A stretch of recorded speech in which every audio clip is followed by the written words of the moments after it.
si la France ne révise pas ce que Sarkozy et Hollande sont en train de faire, dans 20 ans, dans 30 ans, je serai loin, mais le Mali ne sera plus du tout un pays francophone.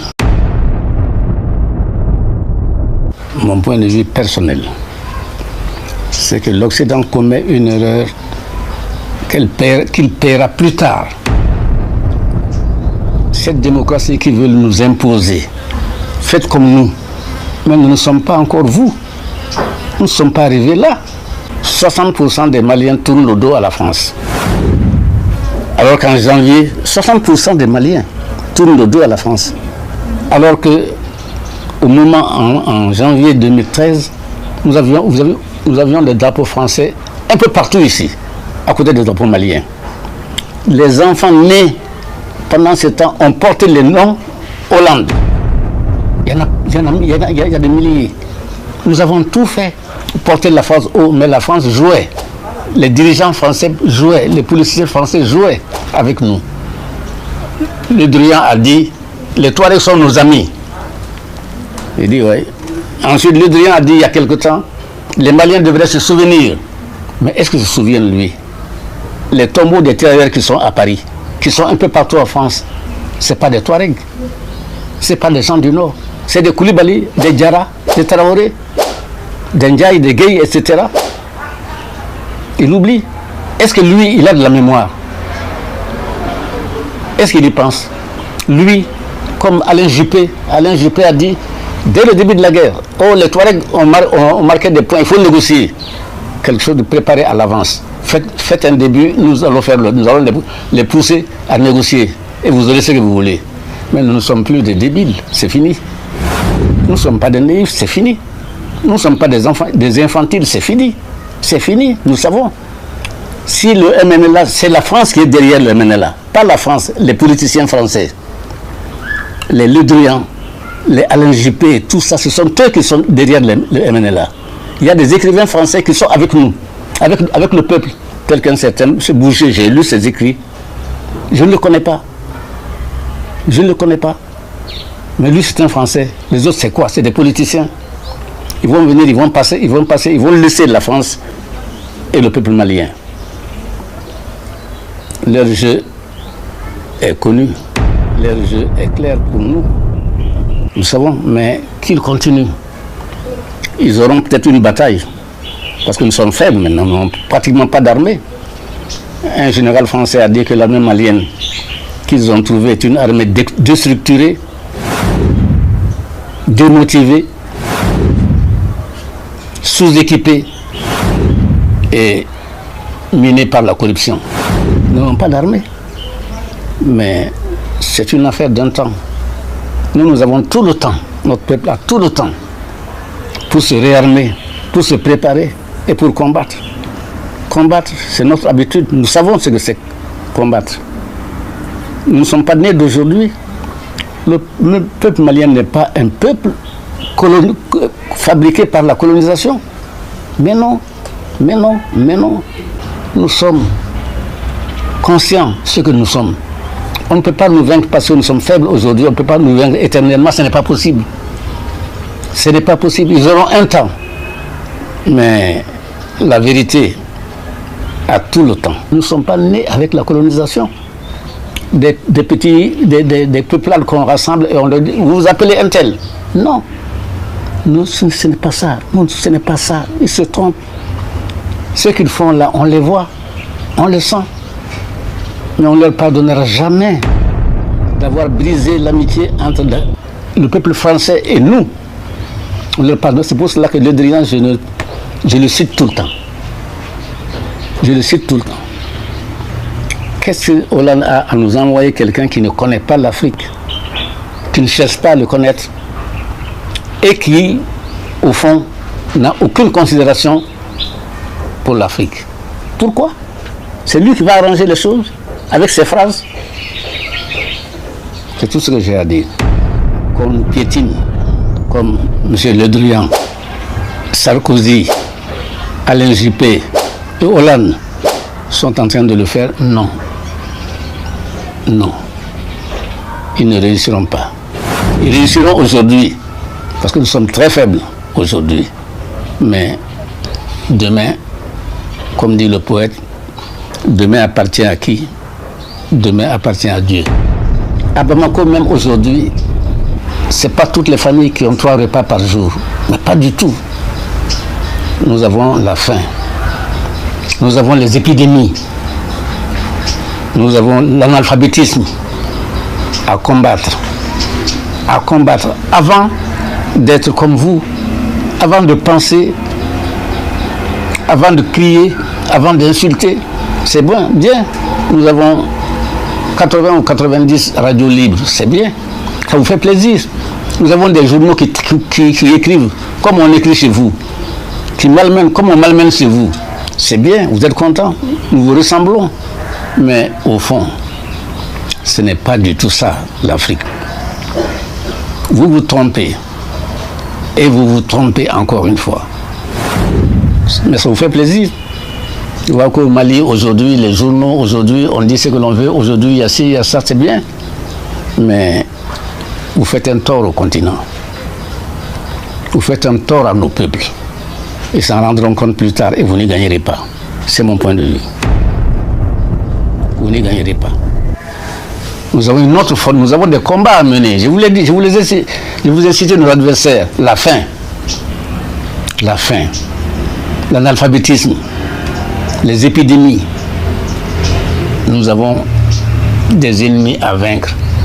On n'a pas besoin de gens qui braillent, qui crient, qui hurlent. Démocrate, je suis démocrate.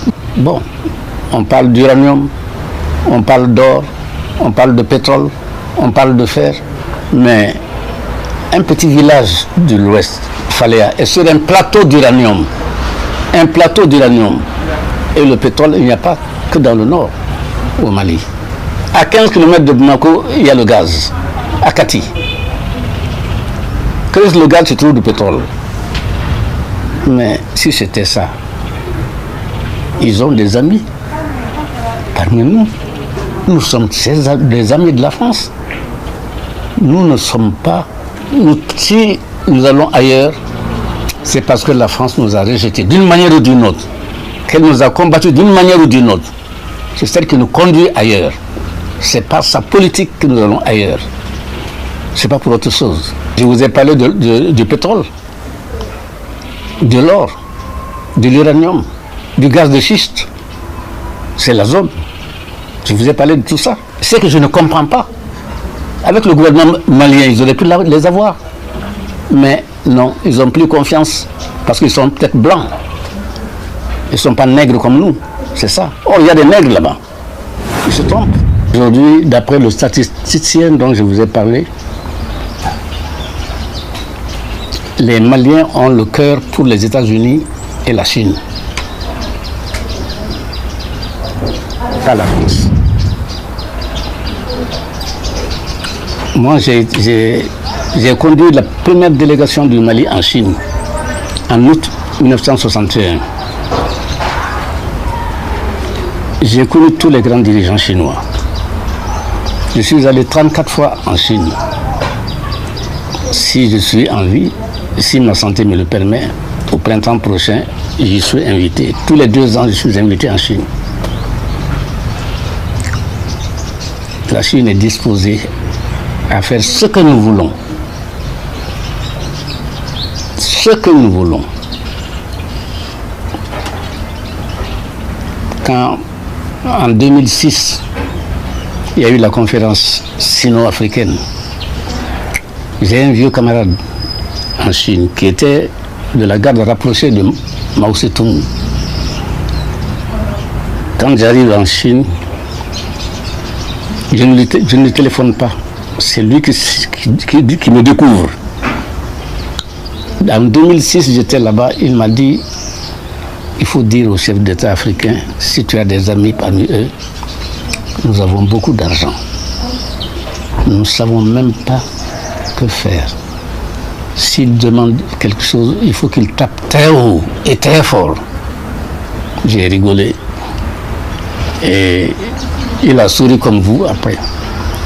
Il m'a dit, je sais que vous ne ferez rien. Si vous donnez ça à certains chefs d'État, ils vont bouffer. C'est lui qui a dit bouffer, c'est pas moi. Alors tu ne feras rien. J'ai dit, je ferai quelque chose, je dirai à 2 ou 3 que je connais bien et qui ne boufferont pas comme tu dis. Aujourd'hui, les Africains ne connaissent pas la Chine. Ils ne connaissent pas. Les jeunes qui sont au pouvoir ne savent pas, ils ne connaissent pas. Ils ne connaissent pas. Et c'est vraiment dommage. Pour eux et pour la Chine, mais ce n'est peut-être pas dommage pour tout le monde. Voilà ce que je peux dire. Je connais bien. Je sais où ils veulent en venir. Mais vous savez, Senghor a toujours dit que nous sommes liés à la France par le nombril. C'est de Senghor. Hein? Si la France a du respect pour nous, je ne dis pas de la considération, je ne dis pas de l'estime, mais du respect pour nous, tout ira bien. Mais un Sarkozy ou un Hollande, malgré le langage, malgré à droite, à gauche, ils n'ont pas de considération pour nous, ils n'ont pas d'estime pour nous, ils n'ont même pas de respect pour nous. Ils nous racontent des blablabla. Et ce qu'ils font, nous le voyons. Ce qu'ils font est tout le contraire de ce qu'ils nous disent. De ce qu'ils disent. Pourquoi? Pourquoi en vouloir à notre peuple? Pourquoi? Pourquoi? Nous avons tellement de grands-pères, de pères couchés là-bas chez vous. Pourquoi? Je ne comprends pas. C'est le mot de Souanlaï. Le pays le plus riche en pensée et en penseur progressiste devient si accroché aux colonies. Au lieu de voir les peuples, l'amitié des peuples, non, c'est des intérêts. C'est des intérêts auxquels ils tiennent. C'est vraiment malheureux et triste. L'homme qui a du respect, qui a eu du respect pour l'Afrique, c'est De Gaulle. Et il lui a évité la guerre. Parce que si on était resté entre les mains des mêmes, l'Afrique noire aussi se serait révoltée, aurait pris des armes. Parce que ce n'est pas les armes qui manquaient. Il y a eu le Vietnam, il y a eu l'Algérie. On était à 2 doigts du Maroc, après Ben Arafat, le Glaoui. Et en Afrique, ça a commencé au Cameroun avec Rouben Oumouniobé et Mounier. De Gaulle a mis le frein à tout ça, Il a dit la communauté. Ceux qui veulent faire la communauté, Sékou Touré a dit non. Il lui a dit bon, prends ton indépendance. Mais nous autres, nous sommes restés, nous avons compris. Si nous avions dit non, on aurait été éliminés parce que nous avions encore des chefs de canton qui étaient liés avec leurs médailles. Certains anciens combattants, surtout les chefs de canton. Et on s'y est trouvé bien. Nous, on était bien dans cette alliance avec la France, dans la mesure où nous sommes libres, dans la mesure où nous avons notre culture, dans la mesure où on ne pousse pas, faites comme nous, faites comme nous, faites comme nous, parce que nous on est les plus forts, parce que nous on est les plus grands, parce que nous on est les plus intelligents, etc. Copiez-nous. Non. Non. C'est pas comme ça. Non. Si c'est comme ça aujourd'hui, demain ça ne sera pas comme ça. Les enfants qui sont en train d'apprendre l'arabe, d'apprendre l'islam, ça ne sera pas comme ça. Ça ne sera pas comme ça. Ils se trompent. Non, on verra. Pour ceux d'entre vous qui ont besoin de lancer un business, notamment dans l'élevage de poulets, c'est ça que je fais. J'ai 21 ans aujourd'hui et tout ce que je suis aujourd'hui, c'est grâce à l'élevage de poulets Goliath. Comment je rentabilise mon business? J'ai des reproducteurs qui me donnent des œufs fertiles que j'incube et après j'obtiens les poussins que j'engraisse et après je fais l'abattage et je vends le produit sur le marché. Et c'est ça qui me permet de gagner ma vie à l'âge de 21 ans. L'élevage de poulets aujourd'hui en Afrique représente une opportunité pour tout jeune qui veut devenir riche parce qu'on continue toujours d'importer les poulets. Si toi aussi tu veux te lancer dans l'élevage de poulets Goliath, gagner de l'argent, vivre la vie que tu veux, contacte juste le numéro qui s'affiche ici. On va te montrer les bonnes informations qui pourront t'aider à installer ta ferme de poulets et à rentabiliser. Contacte juste le numéro qui s'affiche ici pour avoir les informations. Merci beaucoup et à tout à l'heure.